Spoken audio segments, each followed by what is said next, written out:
I wanted to start off with my gratitude. Again, it's 5 years. Last night, the ABRM. Test. It's on still. There, it went back. Okay.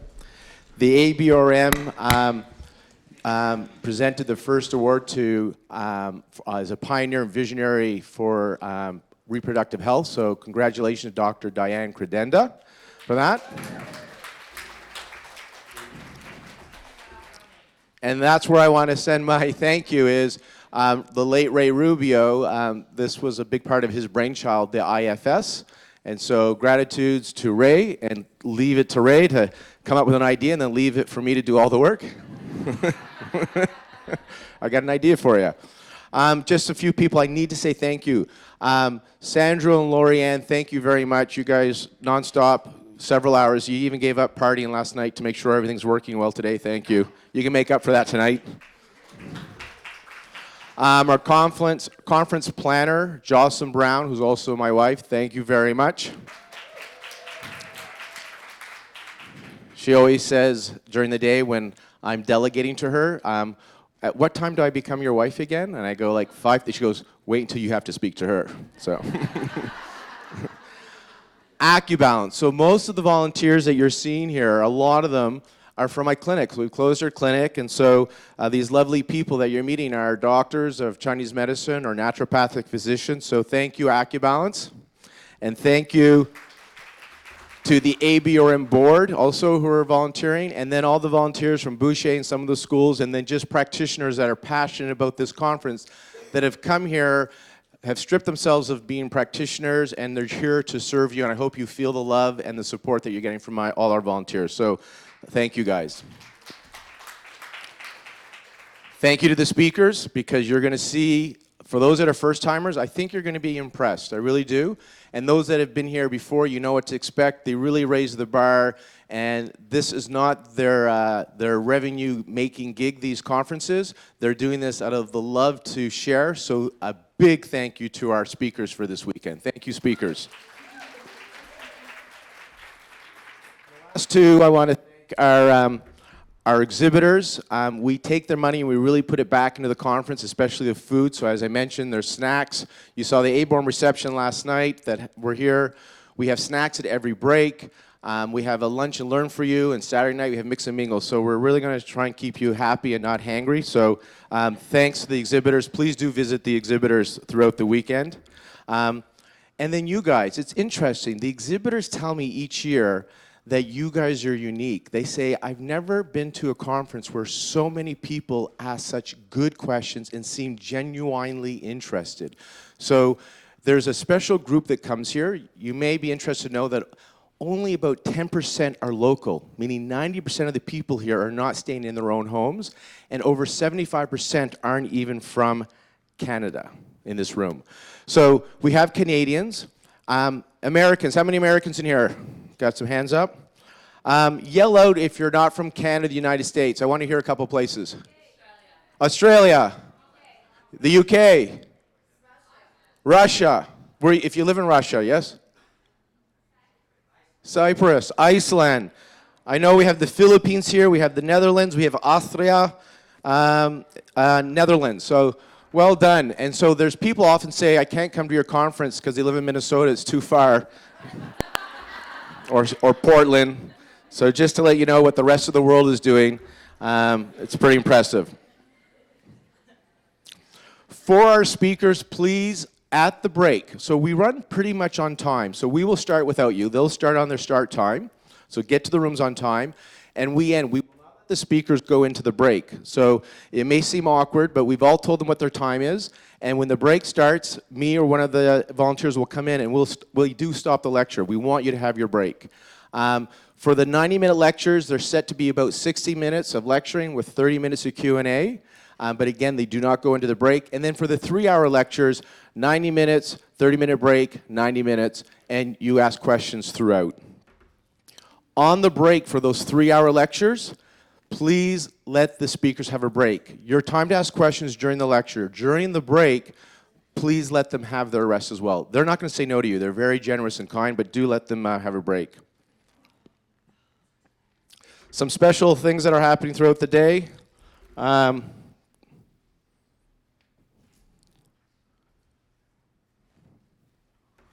we go. We had the reception last night. I want to let you know that tonight there is a dinner, free dinner. 50 people can attend. The microbiome exhibitor is taking your names. I've been there every year. It's a great meal and a great lecture. If their list is full, I would still go. It's just over at Steamworks. And often they're able to fit more people in. But do sign up at their booth if you want to go. Saturday's the Lunch and Learn. It says 11:30 to 1:30, just so you know. It's going to start at 12:30 in this room. So eat outside. We have food for you, so eat outside from 11:30 to 12:30, and then make your way here around 12:15, 12:20 back in. And then Saturday night, we have a mix and mingle as well out in the exhibitor area, so we have some drinks and food for you guys. This way, at the end of the day, you don't have to be like, I need to eat right away. You can kind of just connect with your colleagues, get a little food in, and then say, okay, where are we going to eat in town? So that's what that's about. There is a passport game we're doing, so go to your exhibitors and get this stamped. The prizes are virtual reality Oculus Go, which is pretty cool. I have a set. A Google Home. And then the exhibitors have given some prizes as well. So fill this out. We have lots of prizes. In your bag, you'll see this. We're hiring at AccuBound, so please apply within. We're always looking for people to help us with our conferences and treat our patients. Past years, including this year's, are on sale. This is the pink paper that should be in your bag. It's at the front desk. Basically, you can only make it to 1/3 of the lectures. There's concurrent sessions happening after this keynote and the Lunch and Learn. So if you're like, oh, I missed that one, I really want that one, we've set the fee pretty reasonable that you can get this year's lectures, which include video, MP3, and handouts. So that's at the front desk. And then to get your CEUs, it's done online this year. So for those that have been here before, really listen to this. If you've been here before, really listen to this. If you're new, you don't know, you don't have a habit to do it differently. So you have a participation form. Do not hand this in this year. Your participation form is just for you. Okay, that's what's in your bag. You're going to do it online. And online, this is a made-up account I made. Okay, so where do you find the participation form? Where do you find your handouts? When you're logged in, you go to account, and then down here you see this person's had other lectures, 2016, 2018. There's the 2019 handouts. And then down here, that's the participation form. You fill that out. And so in order to get your continuing education credits, you need to sign in each day at registration. So sign in each day. If you were here for the pre-symposium, the book's there. Please sign in. To get your certificate for this weekend, the Friday, Saturday, Sunday, you fill out the begin worksheet for the Integrative Fertility Symposium. And there's instructions here, and there's a link. There's 2 pages. One is clicking off the lectures you attended. The other one is a feedback form. Again, required by regulatory bodies. Your name on your certificate is based on how you type it in the feedback form. So please type it in correctly. And also for license numbers, if you're registered, there's a place for your license number. Fill that out also. If you have more than one license number, put a semicolon or a colon. And then just download and print it off twice and send it one to NCCOM and send one to, say, California. If you don't have a license, just put NA for non-applicable. Since we won't really all be together, after this, we're in concurrent sessions. To go home, since most of you are not from here, right across here is Waterfront Station. The train for about $2.50 Canadian. That's like free if you're from Europe, and half price from the States. Waterfront Station, literally for about $3, will take you from here all the way to the airport, YVR, 25 minutes. Okay, that's what I recommend you do. Cross the street and go. All right? No, not on Sundays. That's $9 because they got you. $9 to come into the city, which is a pretty good deal. International city, $9, right? $9 Canadian. So if you're American, that's like $7. It's like $2.50, $3 on the weekend. Oh, there will be cake today as well. So I'll have an announcement. It's nothing spectacular, so some people think I got something really cooking up. I'm cooking up something, but not worth sitting around to hear, just to let you know. I'll have more later on.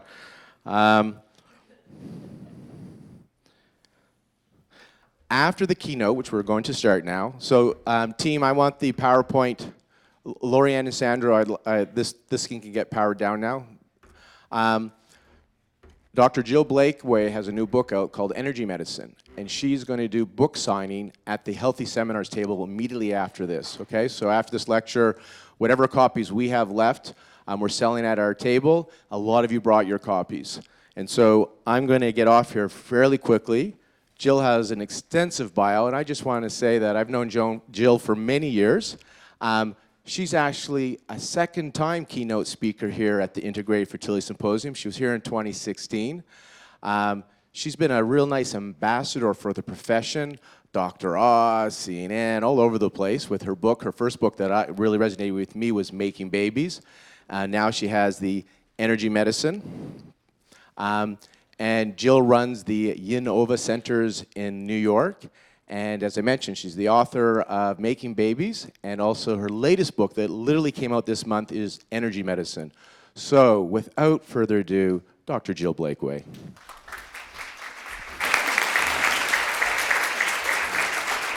Thank you. Do a sound check. Yes, we need to do a sound check. Can you hear me? We didn't do a sound check before. Nod. Yes. It's like talking into the void. Hello, it's lovely to be with you. And it's lovely to be back. Lauren's right, I've done this before. And those of you who heard me do a keynote before, I'm not a huge fan of doing PowerPoints at a keynote. I always figure it should come from your heart and sort of resonate and make connection.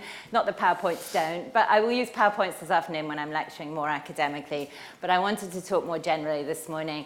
And I met David Miller. Where is David Miller? Do you have your coffee? Yes. I always mention David Miller, in the elevator, and I told him this. On this book tour, this book connected me deeply to source energy, and it changed my life. If you read the book, you'll see. And so on this book tour, I've been talking more or less freeform, and I have given my publicist, my New York publicist, a heart attack, I think, because I do live telly and I don't prepare talking points. And I'm like, no, intelligence is bigger than me and it will flow through me. And she's powering down her homeopathic anxiety drops. And the nerd in me wants to say, you know, that's not how homeopathics work. But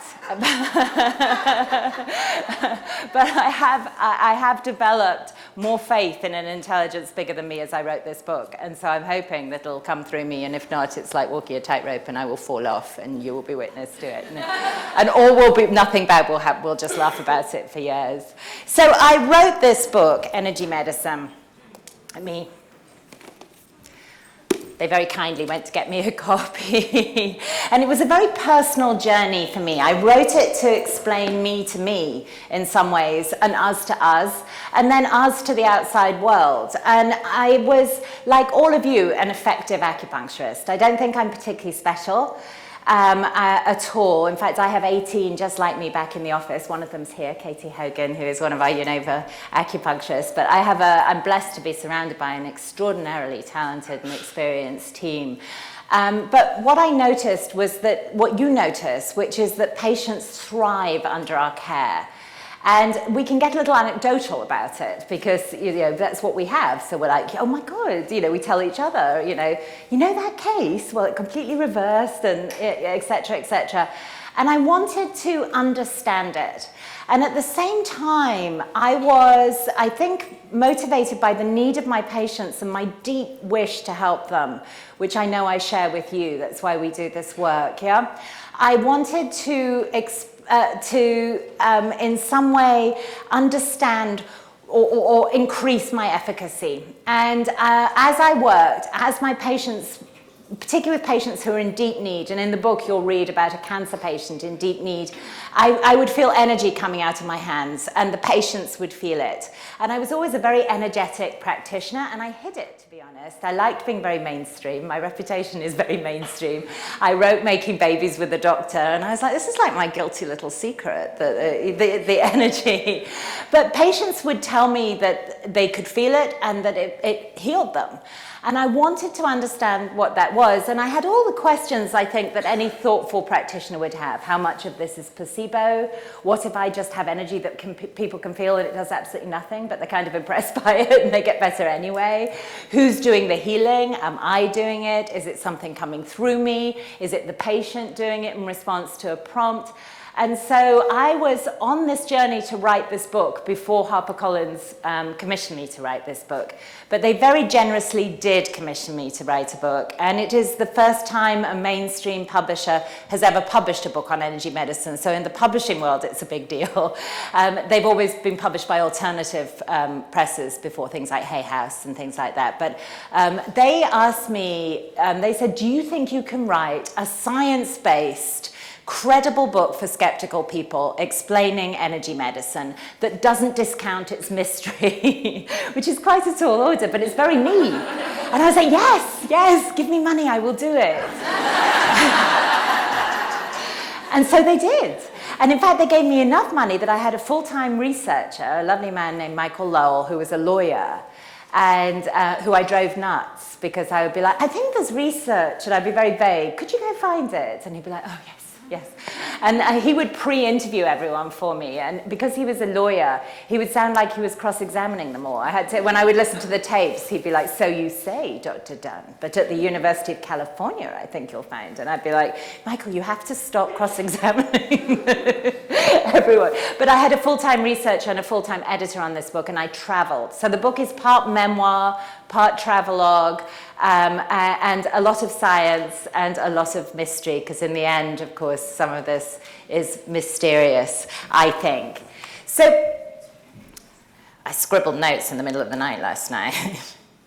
So this book has been out about a month, and it has had a very favorable reception from sort of mainstream press, which I think is very gratifying. I'm in the middle of a book tour. I'm on my way to the West Coast. I've done the East Coast. I'm on my way to LA for a week. And one of the things I realized as I wrote it is that studying Chinese medicine is a very mind-expanding experience. And I think there is actually, this is my Michael researcher moment, I think there's research that shows that it changes acupuncturists' brains practicing acupuncture, isn't there? See, this is the sort of thing I would send Michael off to find. This is the luxury HarperCollins afforded me, was to be able to vaguely say that and someone go and find the research. But there is, I believe, research that shows that practicing this medicine changes the way our brains work.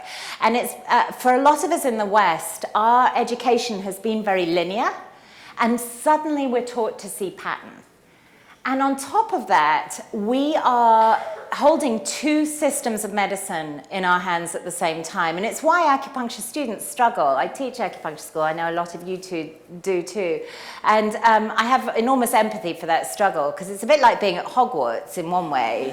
You're doing acupuncture points and herbal formulas, but then you also have to do, pathophysiology and biophysics, and somehow you have to bring them together, or not, in fact.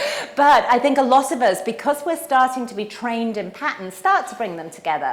And so a book like this is actually a natural for us. We are the people who can write these kinds of books because our brains have been changed by practicing acupuncture, because we are people who see pattern, and we are people who are bringing metaphysics, spirituality, and philosophy and science together in some really interesting ways. And it used to be that I had a dread of my own phone doing that. I checked it like twice. It's fine. It used to be that that most cultures did that, that almost all cultures did that. And one of the things that happened while I was at acupuncture school is I realized that the tension that was being expressed in my studies was really something that science has wrestled with all along, which is the relationship between matter and energy. And the way that science has handled it is to take the energy out of the matter when it comes to human beings. They keep the energy in the matter when it comes to everybody else, everything else. You know, we know this table isn't solid. We're taught that in high school. We know everything's moving and vibrating. But the way that science has kind of solved it is to say that human beings are made up of billions of atoms, and so they're more likely to obey statistical laws than quantum laws. And we've just moved on in a very sort of mechanistic way in medicine. And when we study Chinese medicine, we actually retain that relationship between energy and matter. And what we're really studying is the relationship between energy and matter. And most ancient cultures had a concept of energy.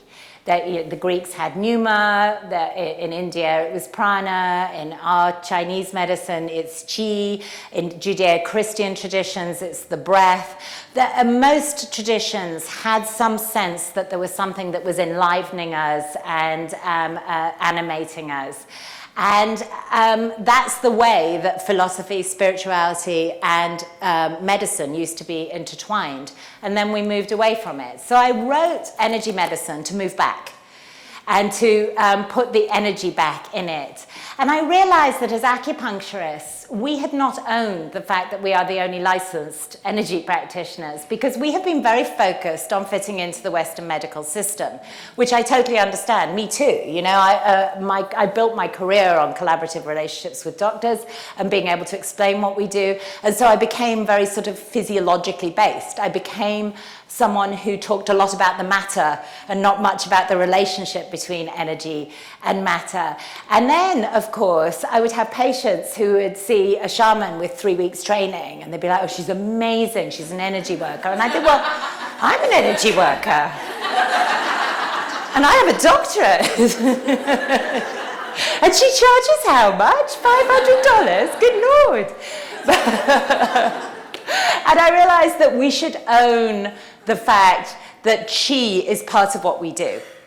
And so that was my motivation for writing this book. Now, having said that, when I got to the acupuncture chapter, which I stewed over, who has read this book already? Some people have. One or two. It's only been out a couple of weeks. Yes, Emma from our marketing department has read it, which is good. Thank you for that. You should get a bonus. When I wrote the acupuncture chapter, which I stewed over, I did write a lot about the physiological basis for acupuncture, and I tried to answer the questions skeptical people have about why does sham acupuncture test nearly as well as other acupuncture and some clinical trials. I think I answered that, actually. You can read the book to find out, or we can talk more this afternoon when we have some time at the lecture. But I wanted to weave energy back into the equation. And I wanted to talk about, I sort of made the case in the book that the human energy field is measurable. It is objectively measurable, and you will see that in the book. And that it holds the body's innate intelligence. It's what restores balance, it's what restores homeostasis, and that it's part of a greater energy field that the ancient Chinese would call the Tao. And the Tao would be nothingness from which duality arises, yin and yang. And that we are, in fact, energy having a physical experience, experiencing duality, yin and yang. And I have become a much calmer person when I realized that I'm here to experience duality. I'm here to experience good and bad. I'm here to feel it. It's, you know, that's my mission on the earth. It's all of our mission on the earth. We are energetic, made physical, and we are experiencing duality, just as the Tao said. And in physics, the Tao would probably be called the 0-point field, which is the field that's created by subatomic particles as they exchange energy. And we can talk about the 0-point field in more depth, those of you who are interested in this stuff this afternoon. But it is a measurable field. And I think in some forms of energy, it would be called the universal energy field. The ancient Chinese were describing something that physics also describes. And one of the gratifying things about going on this journey was that I realized that the scientists and the healers that I was interviewing were all talking about the same thing. They just had different words and a different frame of reference. And of course, again, we are perfectly placed to understand that, because that is the discovery we made at acupuncture school, isn't it? That we're all talking about the same thing, the doctors and us. We're just coming from a different frame of reference. We have a different language for it, but we're observing the same phenomena and we're describing it. And so we're very well placed to kind of bring that together. I'm making a case, incidentally, for more of us writing books like this, because I think we're the people who should do it, not the Western scientists, yeah? I think we're really well placed to bring science and spirituality and metaphysics together, and our education has led us there. And we're real specialists in that, and we should be proud of it rather than quiet about it, I think. So, and certainly as an aside, when I was talking to HarperCollins about this book, they said, we've been waiting for an acupuncturist. We've wanted to sign up an acupuncturist, and we haven't been able to find one who had, you know, who could bring it all together and talk to lay people about it. So there is a real hunger out there, and lots of publishing houses bid on this book, just so you know. So it was a very buzzy book, and they bid it up, which is how I could afford the researcher, who I, you know, tortured for a year, poor man, with my vagueness. So the first person who explained me to me was about 10 years ago. I met a man called Bill Bengston, Dr. Bill Bengston at City University. Some of you may have heard of him because Lorne did a video cast with him recently. But Bill became my friend, and Bill's story is fascinating. I dedicated an entire chapter in the book to it because it's so cool. But to cut a long story very short, and we can do the longer version this afternoon and understand the ramifications. But Bill came upon a healing technique from a slightly crazy psychic healer, and he decided to test it in the lab. He'd seen it work on people, so he decided to test it on mice. And Bill is a pure scientist, a pure researcher, and we're friends these days, and he always teases me. He's always like, you know your problem? You care about the uprights too much. Like, I care about people. And he's like into researching in mice, but someone has to do this kind of research. It isn't me, I do care about people, but actually I care about mice too much, probably too. I'd be like the worst person to do this, come to think of it. But anyway, Bill took mice that were specially bred to have cancer. And those mice reliably, poor mice, see, I'd be horrible at this, die on day 27. And that's how they test pharmaceuticals. And if you can keep them alive any longer, you have a sort of slightly winning pharmaceutical, and that's how that's done. So they took these mice that were specially bred to have cancer, and they gave them mammary cancer. And then in the first experiment, Bill did it himself. They've done this many times now. He did the technique, which I will explain to you in detail this afternoon, actually, but I'll do it briefly now. But he did the technique, and the mice lived, and indefinitely. I mean, they lived a normal lifespan. And what's more, when they re-injected the mice with the cancer, they could not get it, which is extraordinary. So they had changed their immune system. So what Bill did next, like a good scientist, science should be replicable, yeah? There isn't a great deal of mileage in studying a special someone somewhere that you have in a room that nobody else can see. I mean, there is some benefit to that, but good science should be replicable. It should be something that we can teach all of us to do, and then we can all do and help humanity, and everything moves forward. So Bill decided to teach even the most skeptical students how to do this technique, figuring that if they could do it, then it wasn't about their belief, yeah? And he told them they were taking part in an experiment into gullibility, which I'm sure they believed, actually. I'm sure. And what they found time and time again is that anyone could do this, and that the mice lived. And it's a more complicated story because they had a control group of mice, and to start with, they lived too, and they had to move them off site. There's a whole thing. But what Bill was doing was he was teaching them to create what's called a resonant bond. And what he did was he taught them to flash things that gratified their ego really, really fast through their head. And it takes a little bit of practice. It took him 6 weeks to train a student to do it quickly, to create that kind of generator. And we'll do it in more detail this afternoon. But when they did, what they were doing was they were distracting their ego and in a way satisfying it, so that they could get into their intuitive space and channel a frequency, it turns out, a measurable frequency. And there was also an element of projecting into the future. These were all things that they wanted, stupid things, and I mean, not noble things, not world peace or, you know, things like that, things like a beach house and a Rolex and stuff. I don't know. What do people want? I want a beach house. That was on my thing. But it also projects them into the future. And it also creates a shared aim without a lot of ego behind it. I want you to heal, you want to heal. The combination of projecting into the future, taking your ego out of the equation, but having a shared intention that isn't ego-based, seemed to do the trick. And we'll go over the technique a little bit more this afternoon. But what it created was a measurable resonant bond. And I have to tell you that Bill has since put this, it's a frequency, into cell medium at Brown University, and they've put human cancer tissue in the cell medium. And Bill came to my book launch a couple of weeks ago and told the crowd there that it's now made 67 changes in the human cancer tissue, tumor tissue, in the lab at Brown. So interesting, huh? I became fascinated by these resonant bonds, and we'll talk more about them this afternoon, but you know, there are studies that show that people's heart waves show up in other people's brain waves, and there are studies that you put two people in an MRI, and when one thinks about the other in a healing way, their brain waves start to sync up, even in separate MRIs, which is really interesting, which is that feeling you all have when you think about someone and they text you, yeah? Which happens. Or actually for us as practitioners, this must happen to you. I think about a patient I haven't seen for like 10 years, and they're on your schedule. Are they not the next week? Isn't that the weirdest thing? And I've never thought about this person.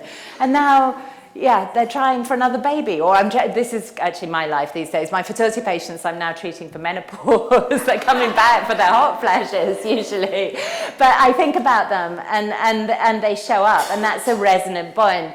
So what I began to wonder is what happens in my body when I'm treating a patient. And again, I don't think I'm remotely special. So this is really what happens in our bodies when we are treating a patient, I believe, most of us. And so I submitted my body to science, like a good author for HarperCollins would, and they put an EEG on my brain and an EKG on my heart, and I did my, you know, thing, my woo-y thing. And I put acupuncture needles in, and then I channeled some energy that people can feel. And, although I'm a baby in comparison to some of the healers I actually met on the trail, but writing this book.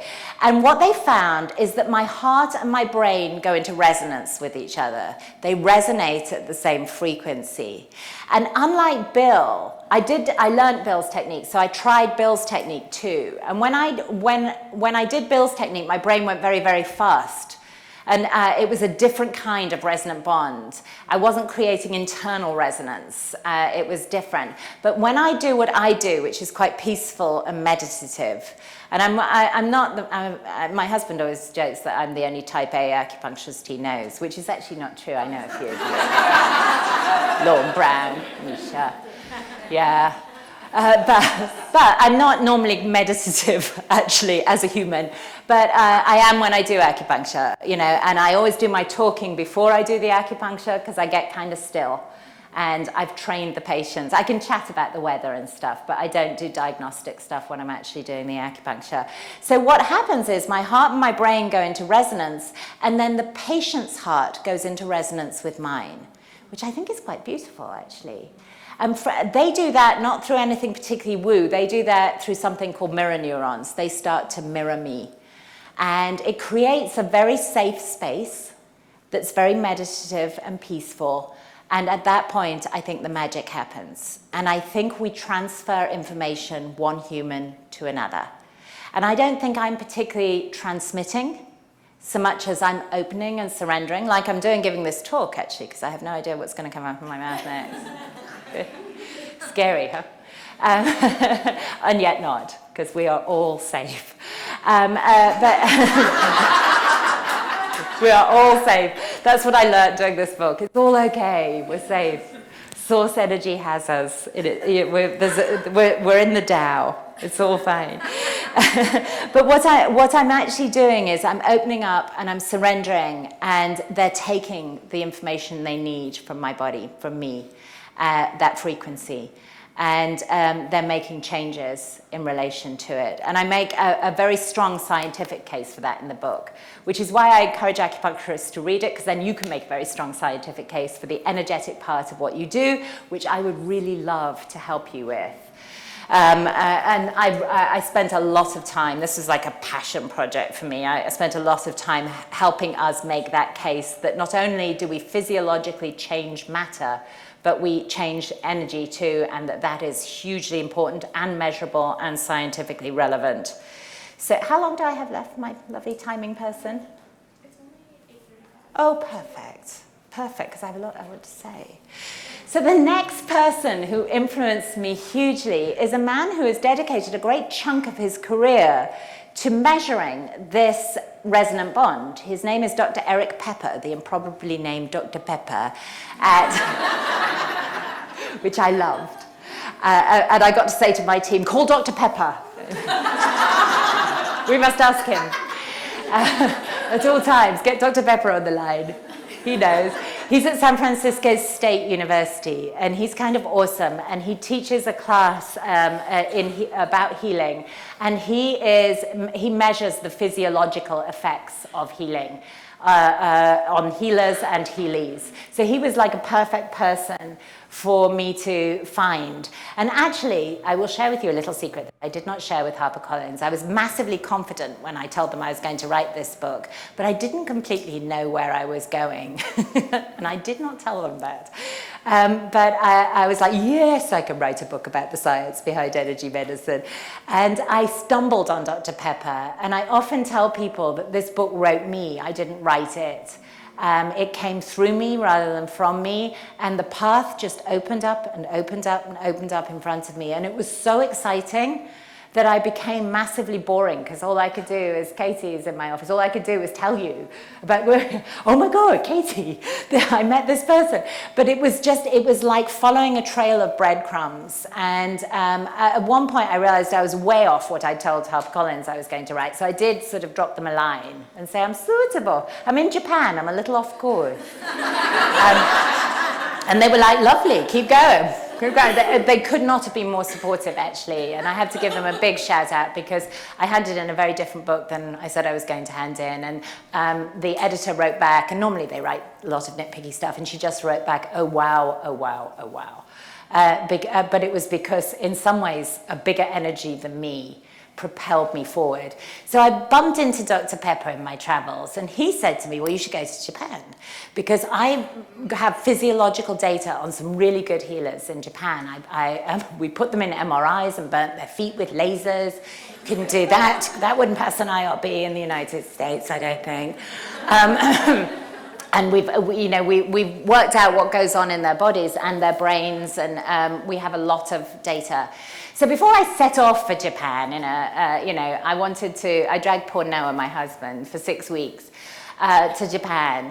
Noah went on a lot of adventures with me, some of which didn't go in the book. So it was kind of, some of them turned out to be charlatans. But I wanted to be sure this was real. And so I talked to a man in Israel who was a research psychologist, who had had a baby that was born blind, and he had taken the baby to see a monk in Kobe, a man called Hiroyuki Abe, and they took the baby to be treated by Abe for 5 days, and then I think they were kind of disappointed, like it wasn't really working out, and on the 5th day, as they pushed him out in the stroller, he skewed up his eyes, and they realized that he could see. And when I talked to this man, the child was 4 and was there sitting on his knee. So I thought, well, I will go to Kobe then. I will get off my bum and head off with Noah. I tell Hiroyuki Abe's story in the book. I had 6 translators for this adventure. Thank you, HarperCollins. And it required 2 translators at any time because the material was so esoteric. And some of it was scientific and some of it was metaphysical. And people have one specialty or the other when they're translating. So I had both translators. And they would negotiate the translation between them. while I waited, like, oh, what did he say? What did he say? And so I tell the story of Abe in the book, and I can talk about him a little more when I have more time this afternoon, but one of the things that Dr. Pepper said about him, and I'm going to read this as a quote, because I did do some preparation, people. He said, when he is healing, he is totally centered and at rest. You feel totally accepted, there is no threat. And by mirror imaging, in a sense, you evoke that centered state too. You're reducing your anxiety, your panic, all your thoughts, and at that moment is when the healing occurs. That's what Dr. Pepper said. And he had patients and the healer on EEGs and EKGs and physiological measurements and things like that, a bit like making them take lie detector tests. And that's what he thought. And one of the things I realized is really important, and what I want in some ways this keynote to be about for you is, or the message of this keynote, because there's lots of things this is about, is that sense of safety is really, really important clinically. And I think I always instinctively understood that. I've been very strict at Unova. Katie and Emma will tell you about, we're nice to each other. I know it sounds like a small thing, but it does not necessarily in a big office. I have 18 acupuncturists, 45 staff. It's not necessarily a given. But I figure I treat my beautiful team, who I love dearly, with respect and love, and they treat the patients with respect and love. That's how this works. Yeah, we pass love through us. And it's why Unova's been so successful. It is, in effect, our secret sauce, is that everybody who comes to Unova feels safe. And I remember very early on when I was starting the practice, I had a friend who went to a spa, and I said, how was it? And she said, well, you know, it's the sort of place where they laugh about the size of your bum when you leave. And I was like, yeah, I do know, actually. And Unova will never be like that. That we will hold our patients in sacred space, both in their presence, but also in their absence. And we will hold each other in sacred space. And one of the things that I find very gratifying, Emma is on the administrative side, but when new front desk staff start, you know, one of them will say something, you know, they'll have a frustrating encounter with a patient and they'll vent. And someone will invariably say, oh no, Jill thinks that pollutes the energy of the space. And we don't do that. And some bemused, you know, young girl is like, okay. But it's permeated our culture that we hold people in respect. And one of the things I saw in Japan was that these healers were all about love and respect, and that people untangle their energetic knots when they feel safe. There's a point in the book where I talked to a spiritual teacher from Canada, actually, from Vancouver, funnily enough, called Kieran Trace. And she teaches me that you can't move stuck energy with force, you can only move it with love. And we move a lot of stuck energy in our field. That's kind of our job. So I felt a bit stupid that I hadn't worked that out, actually. I was like, oh, yeah. And of course, that's why acupuncture works. You can't sledgehammer stagnation. I mean, we use blood crackers and things like that, but they're relatively gentle in comparison to Western medicine's, you know, blood circulators. You move stuck energy with love, and she teaches me how to do that in my own body, and that's in the chapter of the book called What's God Got to Do with It. But I wanted to talk to you about that sense of safety because I think it's really important. And our job is draining, and we get triggered, yeah, by our patients. I think it's fair to say that. And we need to know how to hold all sorts of human beings in safe space and not judge them, because that's when the healing happens. It's not just a nice thing to do, although it is a nice thing to do. And we should be doing it anyway, our fellow human beings. But it's actually really important to the therapeutic relationship that they are genuinely safe, that you are a vault when it comes to their private information, and that you hold them in respect no matter what. And I know that a lot of you are very experienced clinicians. I'm looking at you, Misha Cohen. But I have developed the clinician, People tell me the most surprising things, and I'm like, I take all sorts of things in my stride, and then I process it afterwards, if necessary. You know, I hear shocking things. Because people need someone to feel safe with if they're going to heal, I think. And the next healer I saw in Japan was a man called Hiroyuki Abe, was a man called Master Kawakami. And he did not look safe from where I was standing when I went to see him. Dr. Pepper sent me video of Master Kawakami, and he was putting skewers through his tongue and his neck, and he appeared to be impervious to pain, which is fascinating. So I got on a train after Kobe and I went to the island of Kyushu, which is nearer South Korea than Tokyo, really, and the province of Fukuoka, which is where they train sumo wrestlers. It's kind of cool. And they make really good ramen, but as an aside. And I went to see Master Kawakami, who was a fascinating man. He was 80. And he had been Mr. Japan in 1979, you know, like, and he had pictures of himself with Arnold Schwarzenegger, which he proudly showed me. It was all very exciting. He had been born in Nagasaki before the war and remembered the mushroom cloud of the atomic bomb going off. And he was very influenced by the aftermath of that, and I think wanted to make himself physically stronger to start with. And there were no gyms in Japan at that point, but he found an American bodybuilding magazine and he built his own weights. He was always a very determined man, I think. And he became Mr. Japan. And he looked very impressive. I saw the pictures. He looked very impressive. At some point, he realized that he should be working on his insides as opposed to poofing up his outsides more and more and more. And he tells me that part of that realization came from the fact that he was in a very unusual position in Japan, in so much as Japan was a very closed society when he was a child, and they didn't allow foreigners in for fear of diluting their culture. And in fact, they had an island off Nagasaki called Dejani, where the foreign ships came and offloaded so that the foreign sailors didn't, come ashore. And so most Japanese people had only really met other Japanese people or people who felt similar.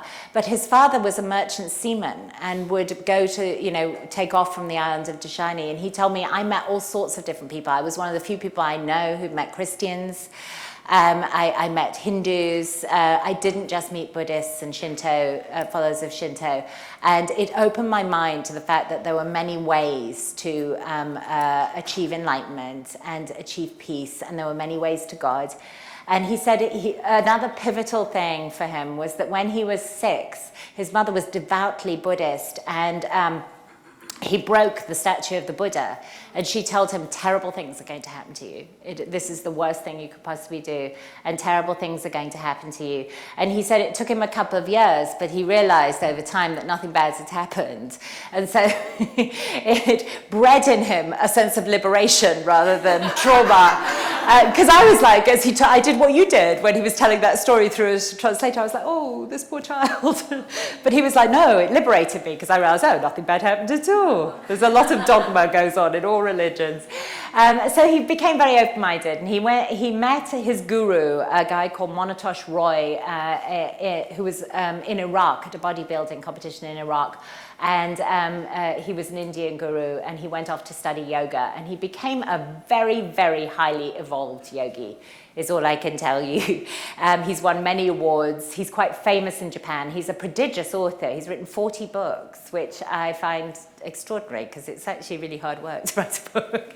And I went to his 40th book launch, which was the most impressive party, and I texted HarperCollins, and I was like, I want Japanese fan dancers, a children's choir, and the head of Nippon Bank at my own book launch, because this is quite the thing. There were like 50 flower arrangements. He taught President Abe's parents to meditate, so he's quite well known in Japan. But what I found really interesting about him was that he was actually in many ways a very simple man. He was massively psychic. He had learned to expand his consciousness in ways that were improbable. And I didn't write about this completely in the book, although I wanted to share it with my tribe, which is you lot. I've been dying to tell people. But because HarperCollins wanted me to stay tight on the healing and not get too into psychic phenomena, although I may write a book about psychic phenomena, because I got kind of interested in the way we expand consciousness and the way our oneness creates connection and things like that. But I didn't write about this. But if I tell you, I saw him put the newspaper on his head and read it from above his body. I saw him leave his body and read it. And when he first met me, he knew all about my childhood. We were at a party, and I didn't feel like I could, explore why. And in the book, I tell you, I just wait something, well, I will find out. And he trains all his apprentices to do soul readings. And Noah and I had one, and it was the best psychic reading I've ever had, ever. Once I got it translated, I had to have it all translated. It's an enormous document, but I have it. The indefatigable Dr. Pepper had put the apprentices on various EEGs and EKGs to see what they were doing when they were channeling. And they were, interestingly, not doing what Bill was doing, which was cycling really fast. They were doing what I was doing in clinic. They were making themselves massively receptive. And their brains were slowing down till their brain and their heart went at the same frequency. And at that point, they were a channel. And I think that's sort of what I was doing when I wrote this book. I was in this place. I was weird when I was writing the book, wasn't I? They're all very polite. They're like, no, Jill. No. But I was a little weird because I was just in this place. I was in this very receptive phase for a year. But the apprentices who were doing the soul readings were doing the same thing I was doing in clinic, and I suspect a lot of you are, which was physiologically and measurably making themselves a channel and then creating a resonant bond with the person that they were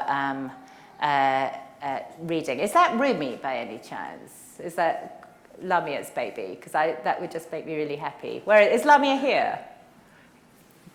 You're literally running away in case I said something, right? That's Lamia Camel, who is a lovely teacher from PCOM in Chicago, and she and Kate have just had a cute baby that I have not hugged yet, but can't wait to. So, end of the keynote, I will. What it would appear Master Kalmakami is doing is becoming this kind of channel. Now, interestingly, when he treats patients, he puts them on a tatami mat on the floor, and then he sings in tones, but they are not soothing. They're alarming. They are alarming. I have my face on at all times, so I was like, but I was like, good Lord, what is happening now? But Dr. Pepper explained to me that the tones are meant to be alarming.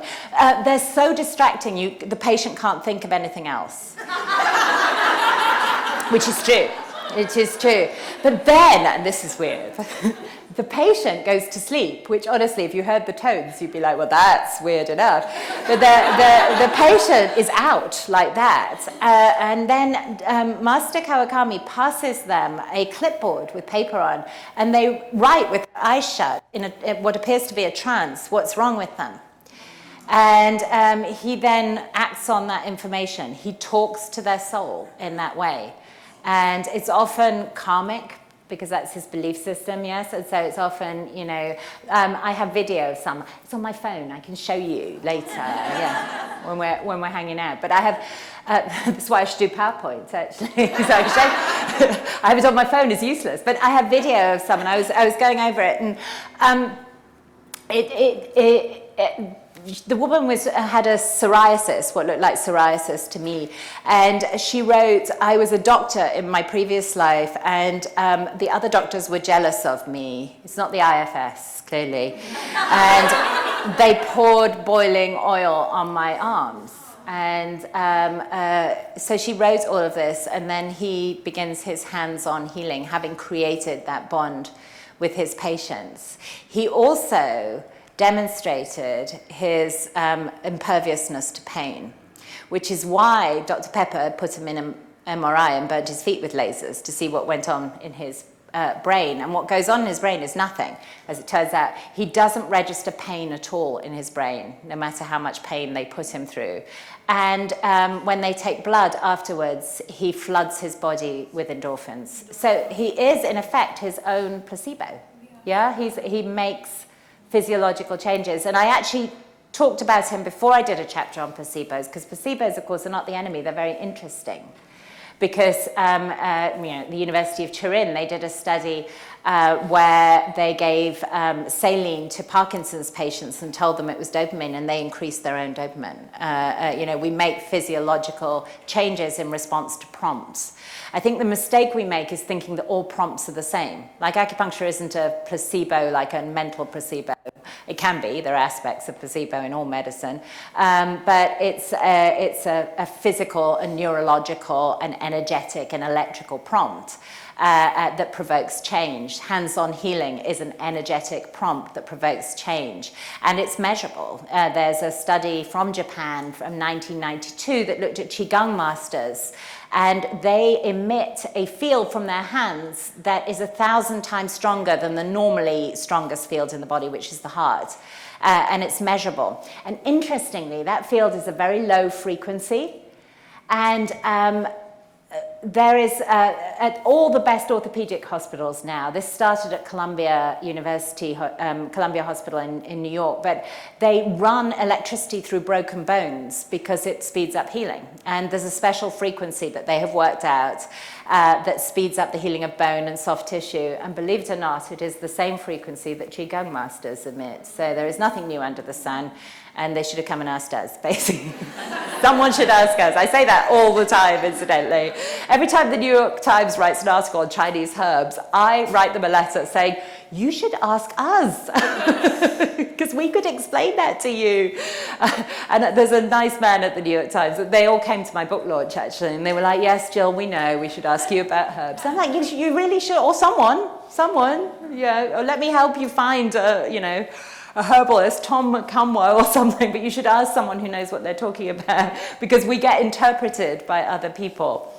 So that was Master Kawakami, and these feats, Dr. Pepper told me, coming back to safety. I know I look like I'm wandering, but I have a plan.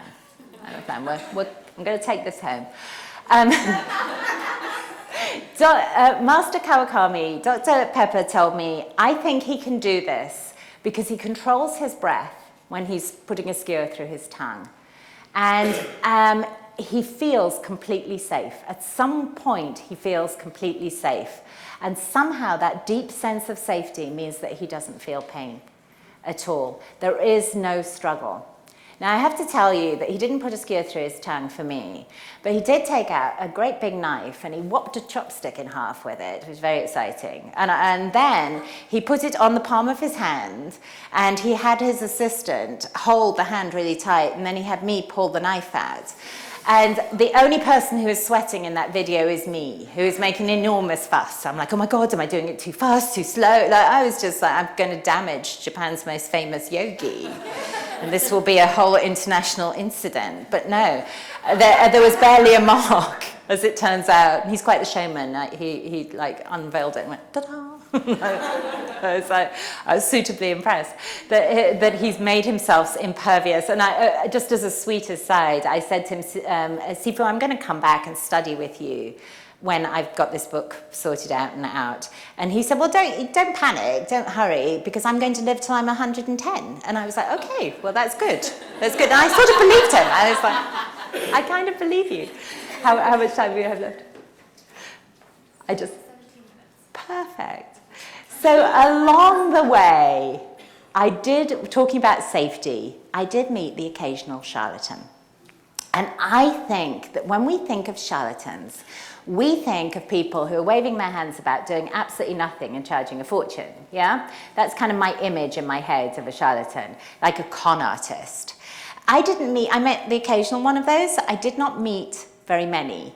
I also have to tell you that almost all the energy healers I met were awesome people who deeply wanted to help their patients and were doing good. Yeah, but I did meet a category of people who I would describe as manipulative and exploitative. And it concerned me so much that I consulted the head of psychiatry and law at Harvard University, a man called Dr. Thomas Gittheil, who is America's leading expert on transgressions of the therapeutic relationship. And he's fascinating. He's given evidence in 300 court cases. He's a forensic psychiatrist, which is where the law and psychiatry intersect often, as well as a general psychiatrist. And he's the only person in America who's board certified in general psychiatry and forensic psychiatry, interestingly. And he gave me some guidelines to look out for as I weeded through healers. And I really did weed through healers to find people in my book that were really great examples of this art, this beautiful, beautiful art. And so as an aside, for example, I took Noah on a bone-rattling little plane from Albany to Toronto once to see a healer. And Noah, my husband, is a licensed paramedic and massively skeptical. And so I didn't tell him much about this healer before we set off, because I have learned as a wife, you know, that give information on a need-to-know basis only at some point.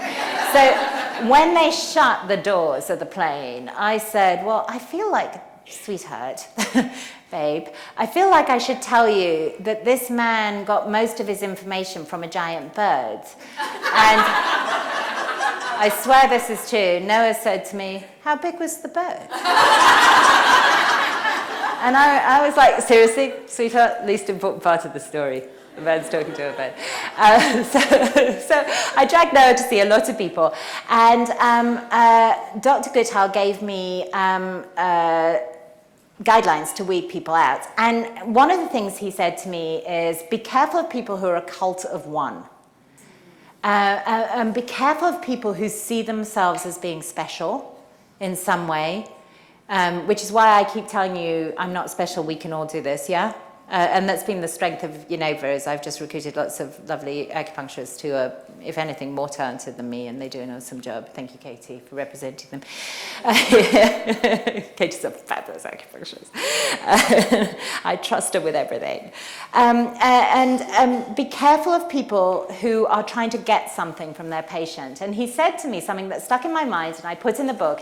He said, the only thing that a good practitioner should be getting from their patient is the satisfaction of doing a good job and their fee. And then he had horror stories. He obviously had horror stories about practitioners, often doctors, sleeping with their patients, which is obviously getting more than your fee, yeah?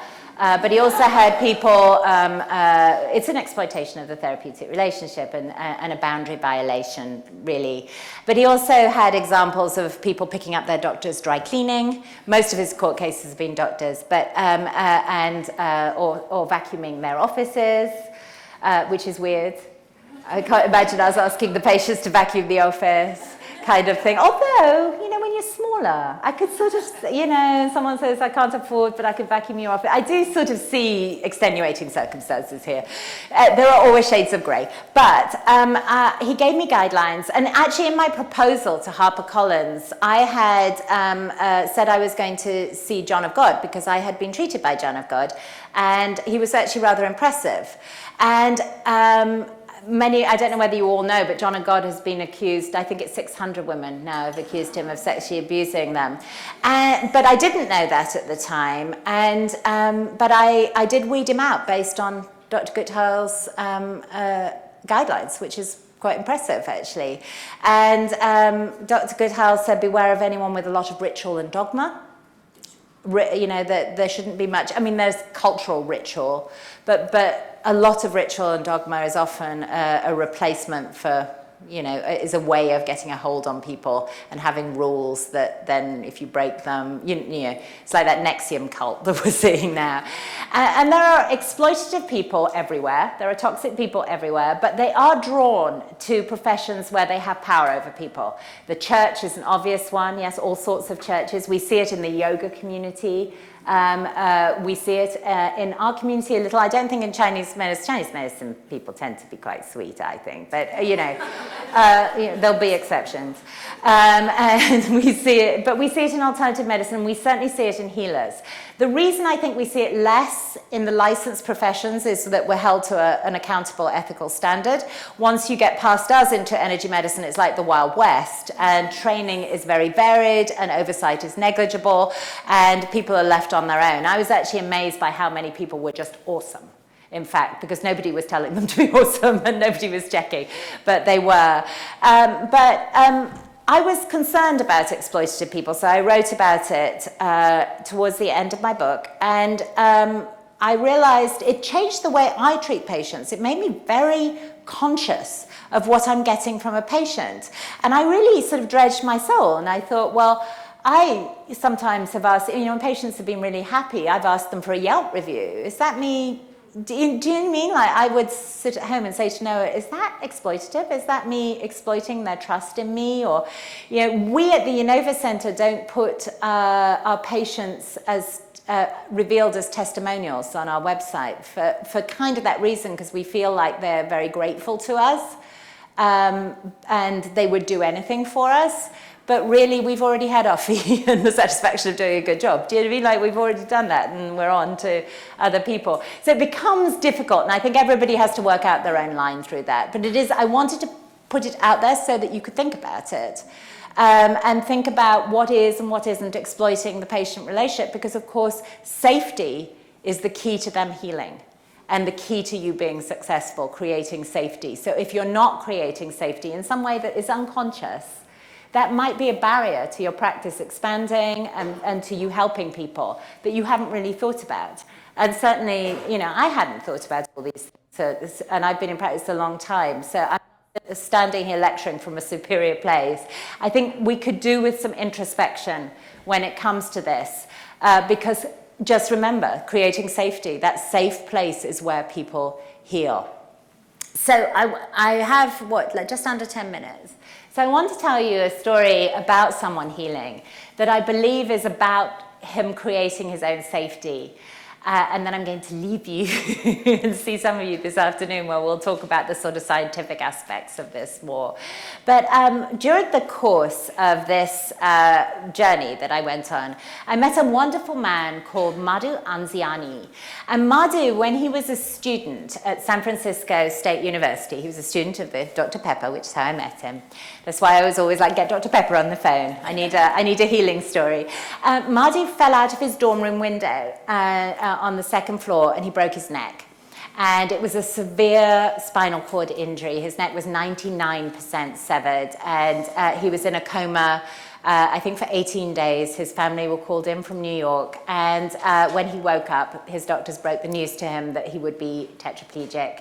And they began the process of helping him become the healthiest tetraplegic he could be. And Madhu said, I knew I'm paraphrasing, I haven't quoted directly in the book, but he basically said to me on the phone, Jill, I wasn't stupid. I knew that I was likely to be in a wheelchair for the rest of my life, but I didn't let it permeate my being.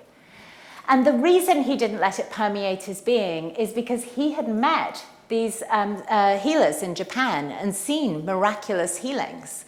And so he knew that that was possible in a way that most people don't, because he was a student of Dr. Pepper's, and he'd taken this class, and he'd been part of the team that had evaluated, I think, Hiroyuki Abe. And so he knew that extraordinary things were possible. And he said, I tried to permeate my body with joy. And I thought that was profound, actually, because he was only 23 when this happened. And that is actually difficult to do, don't you think? That's like a really hard thing to do. I thought it showed extraordinary sort of maturity and presence of mind. And what Madhu did is he lay in his bed and he would make a sound. And it started with an R, and if you, as you know, because you're practitioners, anyone with a spinal cord injury has trouble making a sound because their diaphragm doesn't move. And so it took enormous effort. But he felt that sound throughout his whole body. And he had the common sense to work out that if he could feel it in a body he could no longer feel, if he could feel vibration, then he had some nervous system left. He had, his spinal cord was only 99% severed, and it clearly something was working. And he had nothing else to do, so he lay there and made sounds. And people helped him. People came in and taught him mantras. Someone brought him a Tibetan prayer wheel, and his dad would lift him up and hold his arm so that he could move it, and he would do Om Mani Padme Hum. And in the book, I talk about how different mantras affect affect different parts of the brain, which they do, different sounds of the ancient mantras have actually been shown to affect different parts of the brain. They have had people chanting in MRIs at this point. And you know I had poor Michael go and find it. I was like, I think there's some chanting research, Michael. Go find it. And there was. And so, at one point, a nurse said to him, there's my 5 minute. A nurse said to him, I think out of kindness, you need to stop this. You need to work out how to be the best tetraplegic you can be rather than live in this kind of hope. And I think she meant that well. And Madhu told her, I'm going to walk out of here. And 2.5 months later, he did. And I like this story because I believe Madhu healed himself, but he didn't do it alone. He, this is coming back to energy and matter. Very skillful people worked on the matter. He had phenomenal surgeons. He was at UCSF, which has an amazing neurological program. So he had really great surgeons. They did a really amazing job. He had occupational therapists and physical therapists, and they were all part of that healing process because you have to heal the matter as well as the energy. But what Madhu worked out is that he could create vibration that created communication in his body, just like we do with an acupuncture needle, actually. And he kept doing it over and over again, and he healed his spinal cord that way, and a year later, he was walking normally. And he told me he was able to get on a plane on his own and go and see his family in New York, which made him feel like, I quote him, like a normal person again. And I got towards the end of the book with that story. And right at the end of the book, I decided, you have to wind a book down a bit like you wind a talk down, which if you're improvising is like on the cuff. You're like, okay, I'm winding down. But right at the end of the book, I decided to start winding down. And I went back to everybody I'd interviewed and asked them, what do you think the energy is that heals us? And I asked Bill Bengston, who was the most granular researcher I met on my journey. He was the person doing it on the mice in the lab. He was the person doing, putting a frequency into cell medium and then measuring the effects on cancer tissue. And I expected him to give me a very complicated answer that involved particle and wave and frequency and vibration, which is sort of what my book is about. And instead, he said to me, it's love, Jill. It's love. And a healer has an autonomic response to need through love. I.e., we change our physiology, we modulate actually between our parasympathetic and sympathetic nervous system, and we often use the breath to do it in a way that makes us receptive and in a way that helps transmit information. Bill prefers not to call it energy because it doesn't dissipate over distance, and energy technically does. So I call my book Energy Medicine. He'd have called it Information Medicine, I think, but catchier title. Yeah? But it's love, yeah? And so creating safety is love. Wanting your patients to heal is love. And I thought back to what I'd done in my body, which was just an autonomic response to my patient's need, which was I'd created internal resonance that was measurable. But the patient's heart was what was resonating with mine. That's where the magic was happening. And that, in its purest sense, is love. It's not the exploitative, grasping love of a charlatan. It's not even the pull of romantic love or sexual love. This is very pure. This is love for your fellow man. And it is, I think, at its core, a recognition of our oneness. That we are all part of the same thing. We are all the Tao. We are all ripples in the Tao, and we are here expressing ourselves physically and experiencing duality, which we do not like much, but is part of our journey. But we are essentially all one, and that is why we can heal each other. And that was what I came to at the end of this book. So thank you. Thank you.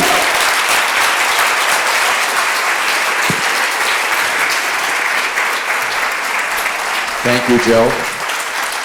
Before you leave, so we have kicked off IFS 2019. I hope you liked our keynote. Again, thank you, Jill.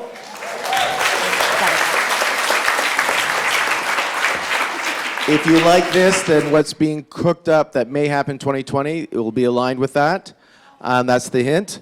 The lectures, we have a break. Just to let you know, autoimmune infertility, recurring pregnancy loss, functional medicine approach taught by naturopathic physician Jacqueline Chase will be in this room.